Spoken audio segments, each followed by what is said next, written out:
والفقهاء في الدين أن الله سبحانه وتعالى ينفعنا بعلومهم وبمعرفة أسرارهم ويعلي درجاتهم في الجنة ثم إلى أرواح آبائنا وأمهاتنا وأجدادنا وجداتنا وأعمامنا وعماتنا وأخوالنا وخالاتنا ولجميع المسلمين والمسلمات والمؤمنين والمؤمنات ثم إلى أرواح مؤسسين هذا المسجد من المتبرعين والمتصدقين أن الله سبحانه وتعالى يستر عيوبهم ويجعل قبورهم روضة من رياض الجنة وإلى حضرة النبي المصطفى رسول الله صلى الله عليه وسلم شيء لله له الفاتحة.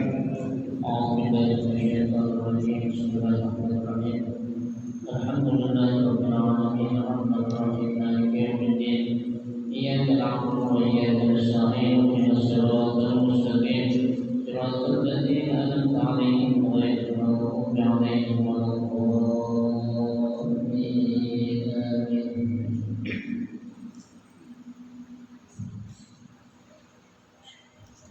Assalamualaikum warahmatullahi wabarakatuh. Bismillahirrahmanirrahim. Alhamdulillahirabbil alamin. Wa bihi nasta'inu 'ala umuri dunya waddin. Wassalatu wassalamu 'ala asyrafil anbiya'i wal mursalin sayyidina Muhammadin wa 'ala alihi wa ashabihi ajma'in amma ba'd. Fa inna asdaqal hadits kitabullah ta'ala wa khairal hadi Rasulillah sallallahu alaihi wasallam wa syarrul umuri muhdatsatuha fa inna kulla muhdatsatin bid'ah wa kulla bid'atin dhalalah wa kulla dhalalatin finnar.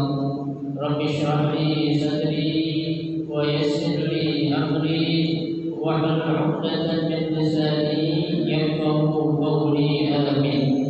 Subhanaka la 'ilma lana illa ma 'allamtana innaka antal 'alimul hakim.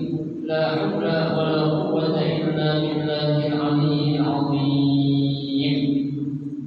Para asatidzah, para hujjah, para sepuh bapak-bapak hadirin jamaah majelis taklim Masjid Jami' Al-Hidayah yang dirahmati dan dimuliakan Allah Subhanahu wa taala.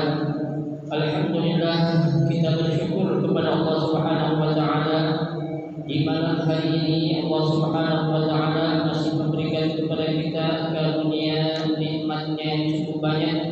Di antaranya adalah berupa nikmat sehat wal afiyah, nikmat panjang umur, terutama nikmat besar yang Allah berikan kepada kita yaitu nikmatul iman wa nikmatul Islam, yang tentunya patut kita syukuri dengan barakah nikmat yang Allah Subhanahu wa taala berikan kepada kita. Alhamdulillah, kita masih dapat melangkahkan kedua kaki kita menuju tempat yang termulia di sisi Allah Subhanahu wa taala, baitun min buyutillah, dan kita berada di raudhah min riyadil jannah, taman daripada taman syurga, dalam rangka kita melaksanakan salah satu kewajiban yang difardukan oleh Allah kepada kita selaku hamba yang beriman, yaitu menuntut ilmu. Harapan kita mudah-mudahan seluruh rangkaian amal ibadah yang sudah kita kerjakan, yang sedang kita kerjakan dan yang akan kita kerjakan, kesemuanya Allah Subhanahu wa taala akan memberikan ganjaran pahala yang berlipat ganda. Ilmu-ilmu yang sudah kita pelajari mudah-mudahan Allah Subhanahu wa taala jadikan ilmu yang bermanfaat, dan yang akan kita pelajari mudah-mudahan Allah Subhanahu wa taala memberikan kemudahan kepada kita untuk memahami dengan sebaik-baiknya. Amin Allahumma amin. Jamaah sekalian yang berbahagia, mari kita akan melanjutkan kembali kajian kitab Suhbatul Tafasir, melanjutkan bacaan kita yaitu pada halaman 120. Ya, halaman 120 masih berkaitan dengan surah Al-Baqarah ayat 177 sampai dengan ayat 183. Ya, Namun pada malam hari ini kita akan melihat ya atau mempelajari tentang al-fawaid ya, al-fawaid dari ayat yang sudah kita baca dalam surah Al-Baqarah ya beberapa pertemuan atau minggu-minggu yang lalu. Nah, di sini Syekh Muhammad Ali As-Sultani ya menjelaskan tentang adanya al-fawaid ya, berarti ini salah satu kandungan yang ada di dalam surah Al-Baqarah 177 sampai dengan 183 yang sudah kita baca ya, baik dari segi hukumnya ya ataupun dari segi ya kemanfaatan yang bisa diambil dari ayat yang sudah kita baca ya. Nah, sekarang kita lihat al-ula yang pertama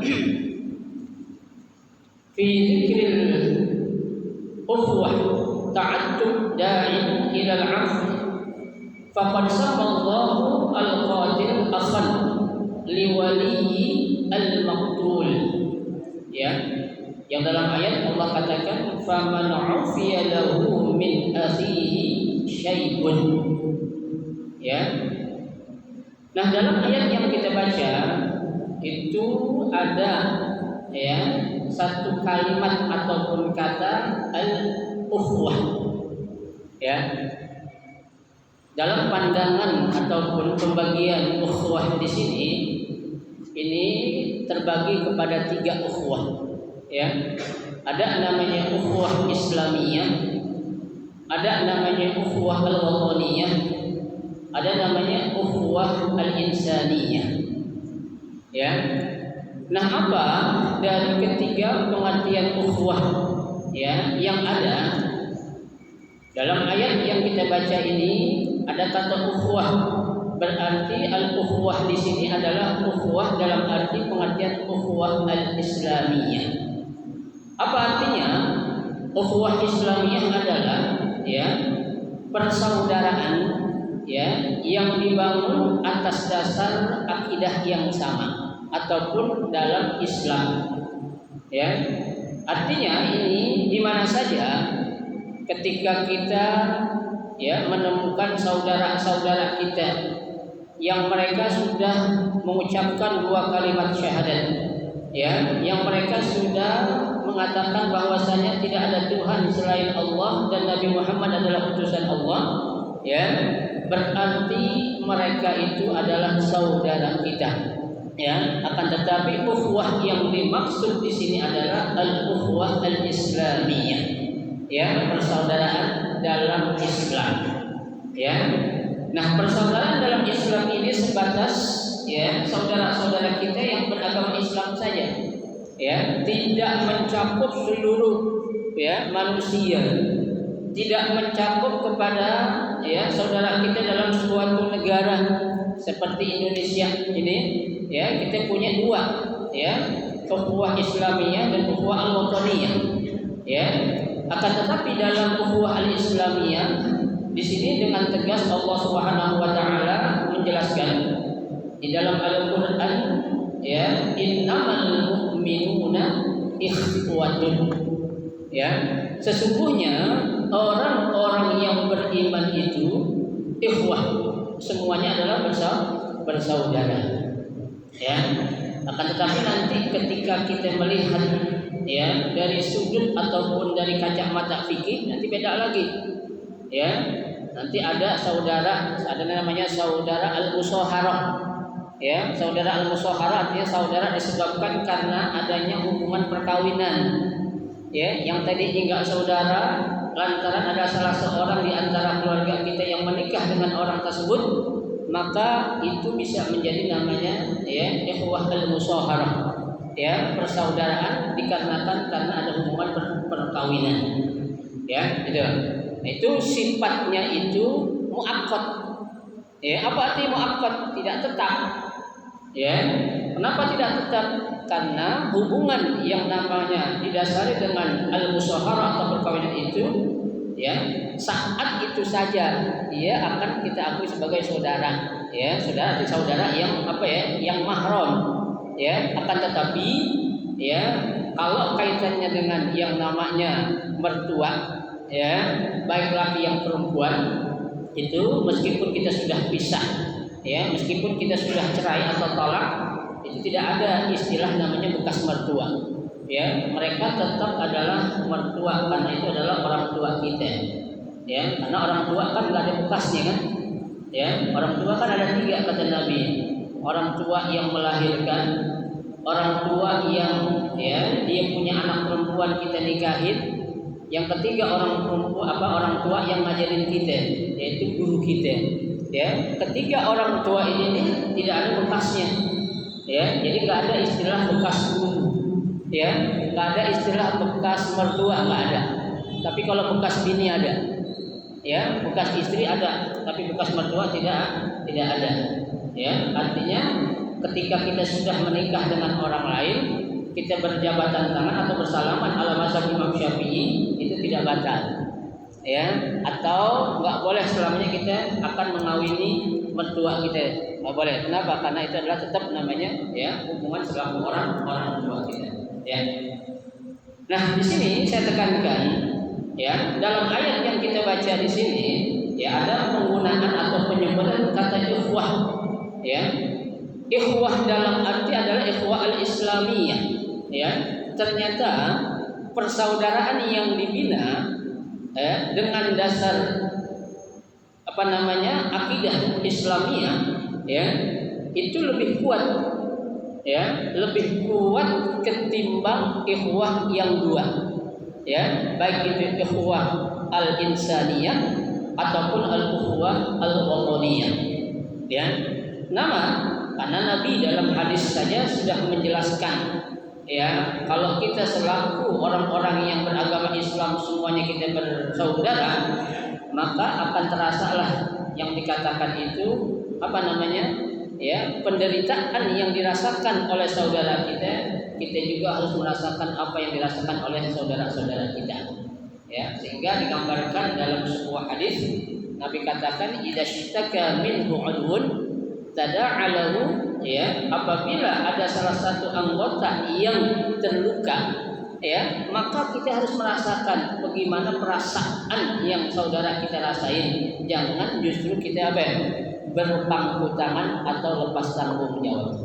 Ya, nah itulah persaudaraan yang didasari ya dengan adanya akidah ya yang sama atau dalam ajaran Islam. Ya, nah ada lagi namanya ukhuwah al-wataniyah. Ya, persaudaraan yang sifatnya itu didasari karena berada dalam satu negara yang sama, yang satu. Ya, seperti kita nih. Ya, ada ukhuwah al-wataniyah. Nah, ukhuwah al-wataniyah ini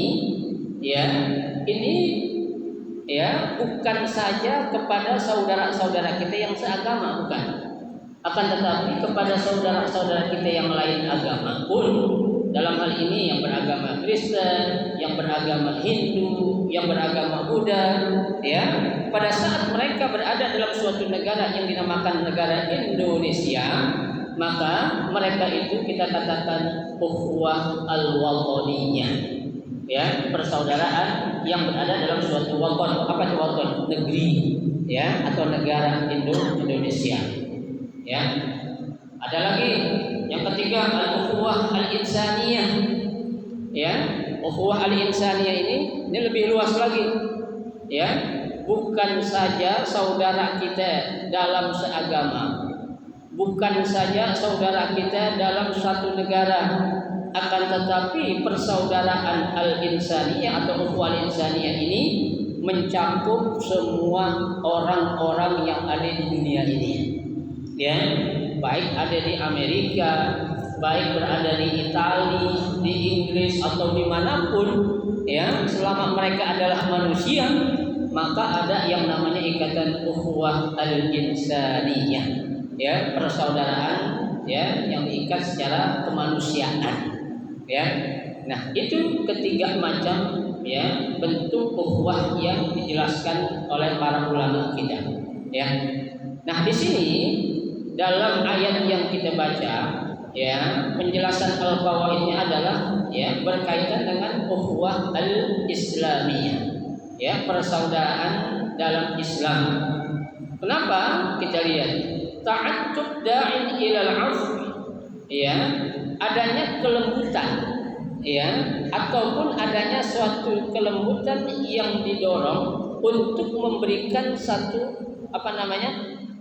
maaf, ya, atau pemberian maaf kepada saudara kita, ya.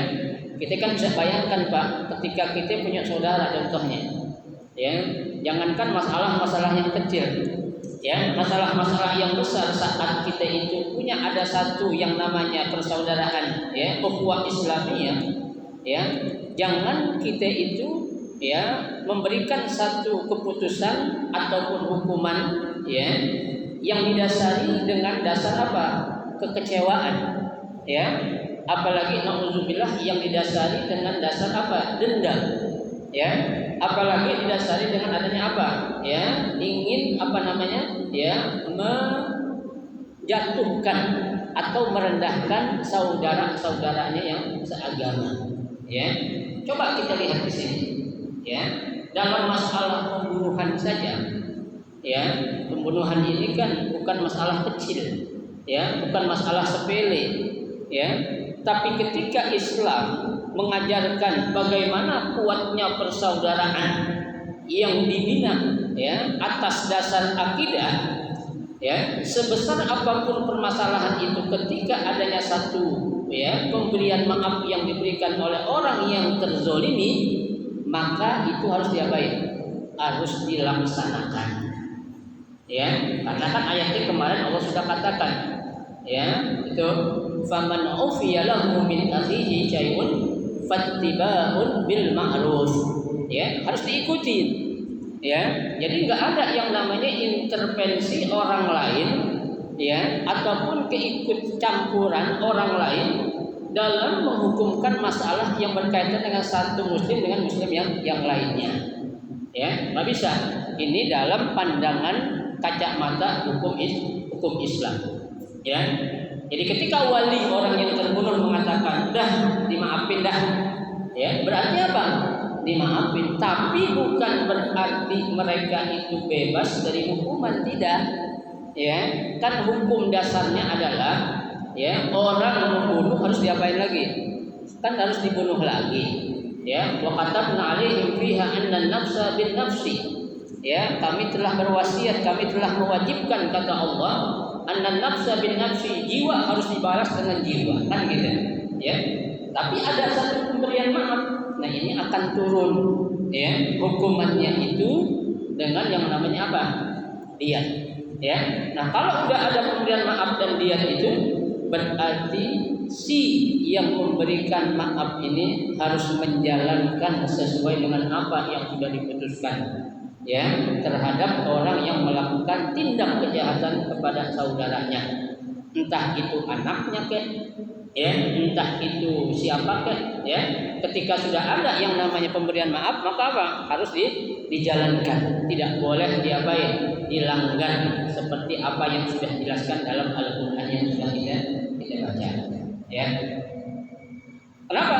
Karena dalam Islam itu, ya, memang ada beberapa alternatif, ya, beberapa pilihan, ya. Jadi Islam itu tidak apa, ya, tidak jumud, ya, tidak kaku, ya.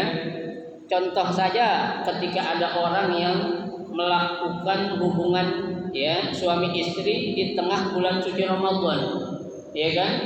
Nah, itu orang hukuman pertama suruh ngapain? Puasa 2 bulan berturut-turut. Ya, ini kira-kira yang puasa yang laki apa yang perempuan? Dua-duanya? Oh, dua-duanya? Yang puasa yang laki yang perempuan? Yang laki yang puasa. Ya, perempuan nggak bakal bisa puasa 2 bulan turut-turut. Kenapa? Kalau dia puasa 2 bulan turut-turut berarti udah nggak ada datang bulan lagi tuh dia. Ya, ini yang dikenakan puasa 2 bulan berturut-turut kata Imam Syafi'i si lakinya, ya, laki. Nah kalau kita yang ngelakuin puasa 2 bulan atau 60 hari, udah 59, besoknya nggak puasa, ulang lagi, ya, ulang lagi, nggak boleh tuh, tanggung tinggal atuh, ya. tinggal satu udah 59 masa nggak? Iyalah, itulah resikonya. Ya, nggak bisa kita mengambil suatu hukum apa yang enak menurut kita juga nggak bisa. Ya, tapi Islam menjadikan solusi jalan yang berikutnya. Kalau kamu nggak mampu puasa 2 bulan berturut-turut, apa yang disuruh? Apa disuruh? It'am, ya, memberi makan sittina miskinan, 60 orang fakir miskin. Ya. Kenapa? Yang kalau punya duit. Kalau nggak punya duit berat juga. Ya. 60 orang fakir miskin, coba bayangkan. 60 orang fakir miskin bukan sekali makan, Pak. Ya. Sarapan pagi, makan siang, makan malam. Ya. Jangan sembarangan, makanya jangan main-main sama hukum Allah. Ya. Tuh. Nah, kalau kita nggak mampu juga, ya kan, puasa 2 bulan nggak nyambut. Jangankan 2 bulan, sebulan aja baru hari ketiga udah kayak gini. Ya. Disuruh untuk it'amu sittina miskinan, memberi makan 60 orang fakir miskin. Lah gua orang yang paling miskin. Ya. Apaan yang mau gua kasih? Ya.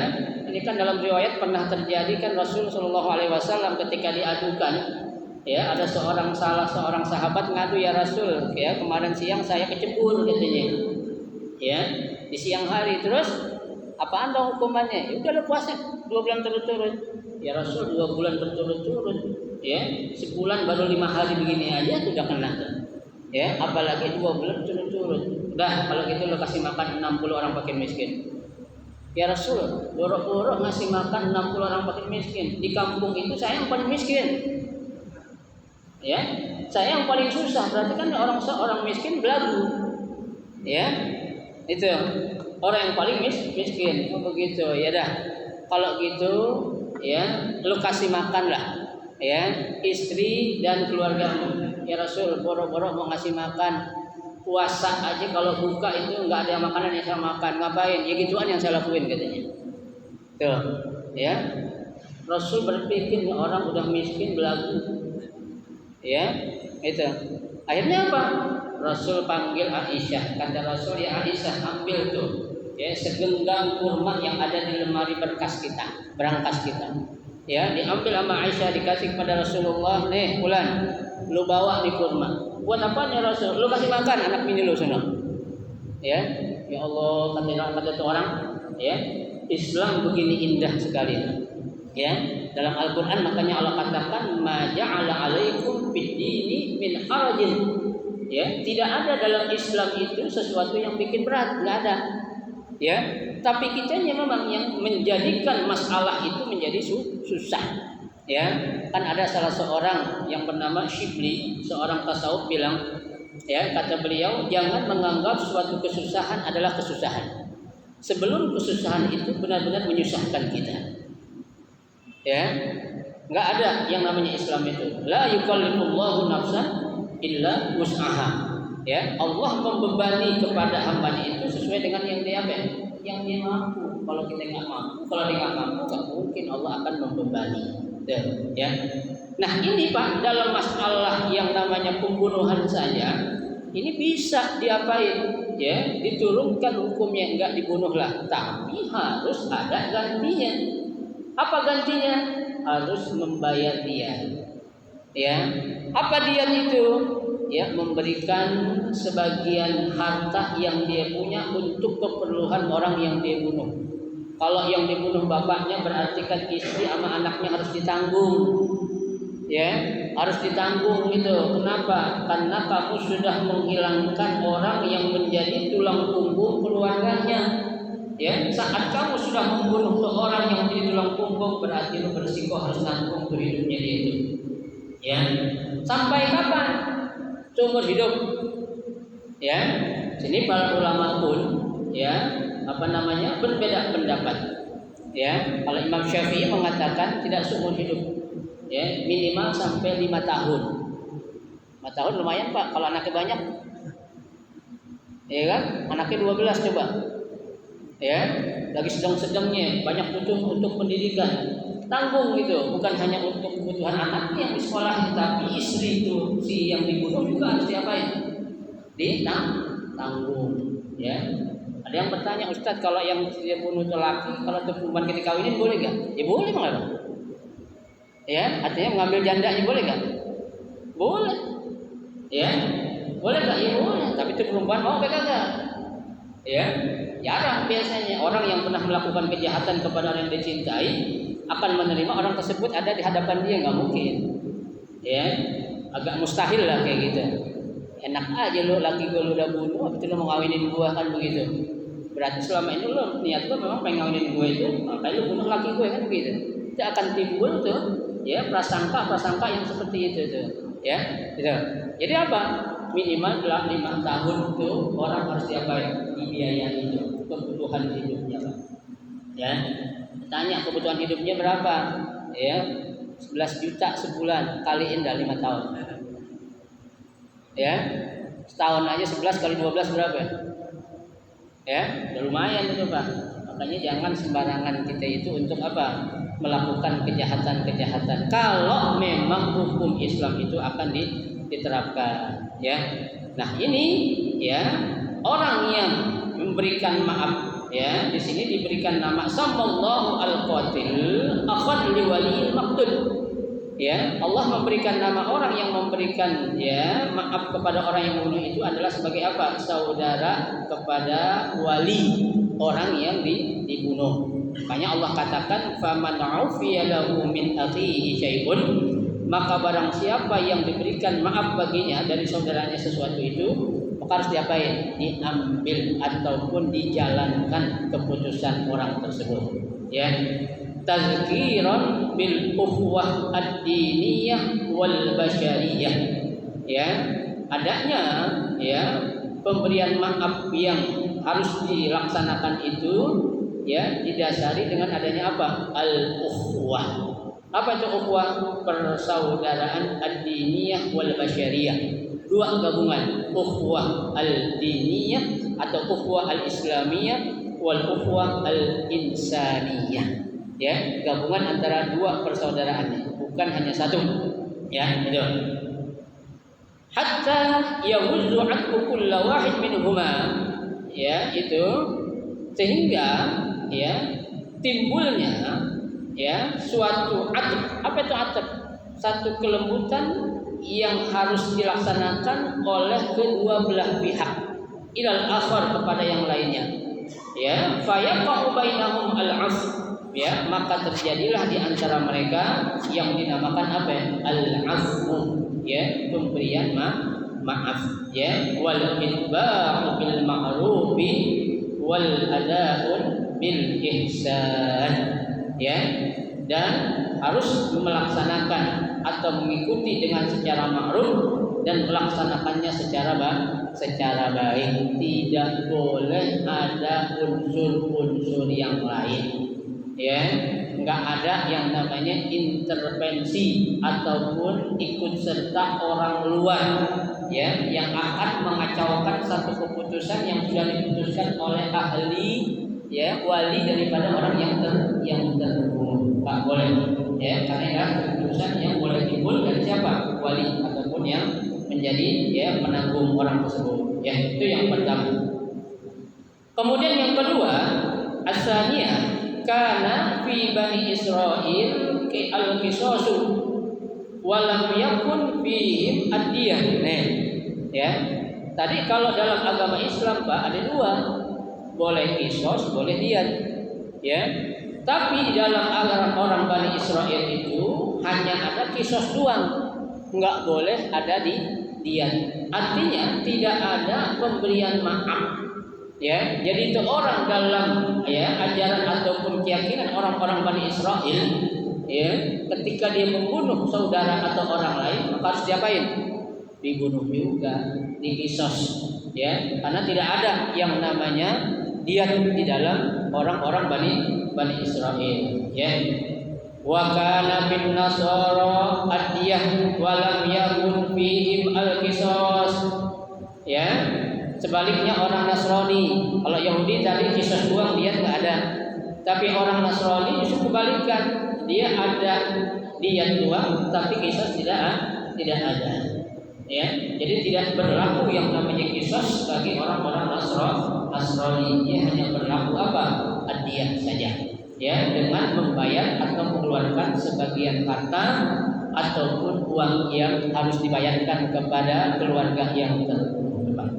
Ya, jadi memang ya Islam itu apa namanya agama yang sempurna banget dah. Ya, yang menghargai dari segala aspek. Ya, seseorang itu harus dihargai. Ya, dari segi kemanusiaannya juga ada. Ya, dari segi atau sisi akhlaknya juga ada, dari pandangan masa depan atau yang akan datang itu juga dipertimbangkan.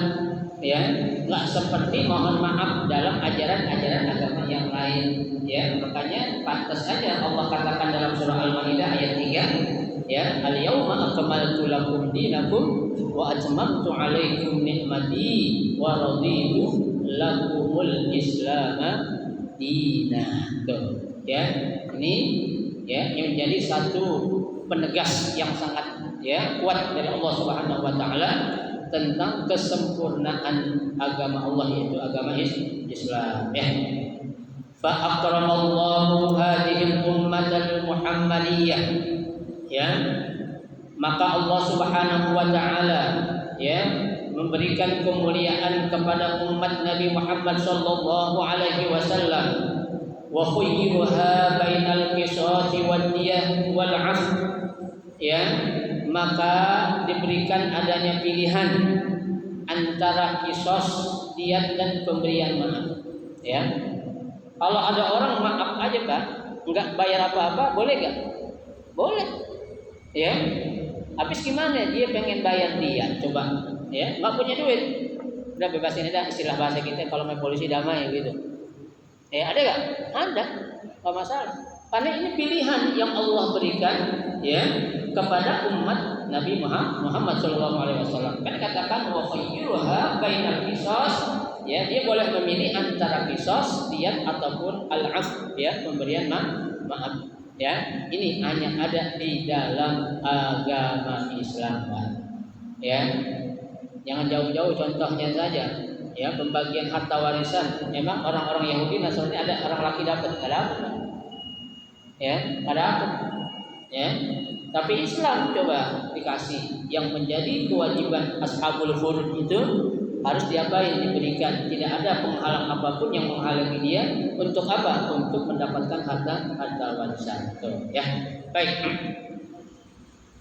Nah, dengan adanya pilihan ini, kata Muhammad Ali As-Sabuni, beliau mengatakan wahada ya min yusri syariah al-gharra allati jaa biha sayyidul anbiya sallallahu alaihi wasallam.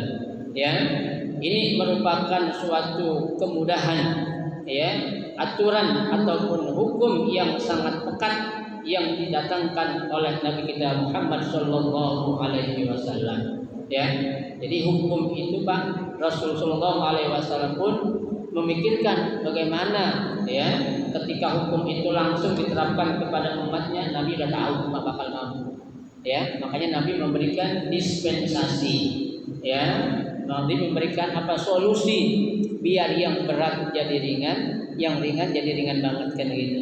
Ya, itu ada hanya dalam agama Islam, yaitu agama yang kita cintai. Ya. Nah, ini ya dua faedah yang kita pelajari dulu pada malam hari ini. Mudah-mudahan ya bisa kita ambil ya beberapa hikmah tentang pentingnya kita ya menjalin ukhuwah ya persaudaraan, terutama adalah ukhuwah al-islamiyah.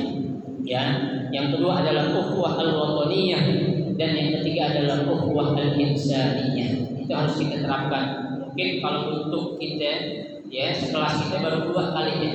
Kalau untuk ukhuwah al-insaniyah masih boleh dikatakan minim lah ya, karena kita masih terbatas, belum ya banyak punya kenalan di luar negeri gitu ya.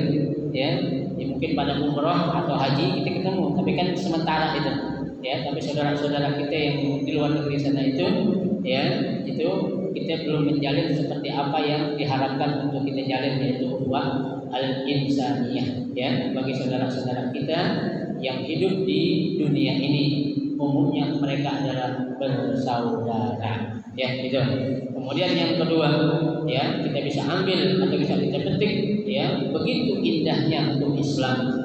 Begitu ya damainya hukum Islam saat memberikan satu keputusan atau hukum, tidak ada sama sekali yang memberatkan bagi si pemeluk agama tersebut atau agama Islam. Maka kita beruntung menjadi orang-orang yang memeluk agama Islam. Ya, kita beruntung, ya, beruntung dan beruntung. Kenapa? Kita nggak pernah melihat Nabi, tapi kita bisa menjadi ya orang-orang yang mengikuti ajaran yang dibawa oleh Nabi kita Muhammad SAW. Nabi bersabda, "Tuba liman ra'ani wa amana bi." Ya, beruntung bagi orang yang bisa melihat aku dan beriman kepadaku. Tapi Nabi katakan, "Summa tuba, summa tuba, summa tuba liman la ra'ani wa amana bi." Sungguh beruntung, sungguh beruntung, sungguh beruntung orang yang belum pernah melihat aku atau belum pernah hidup bersamaku, akan tetapi mereka mau beriman kepada ajaran yang aku bawa. Kita semua mudah-mudahan menjadi orang-orang yang akan mendapatkan syafaatnya di yaumil qiyamah nanti. Amin ya rabbal alamin. Ada mau tanya?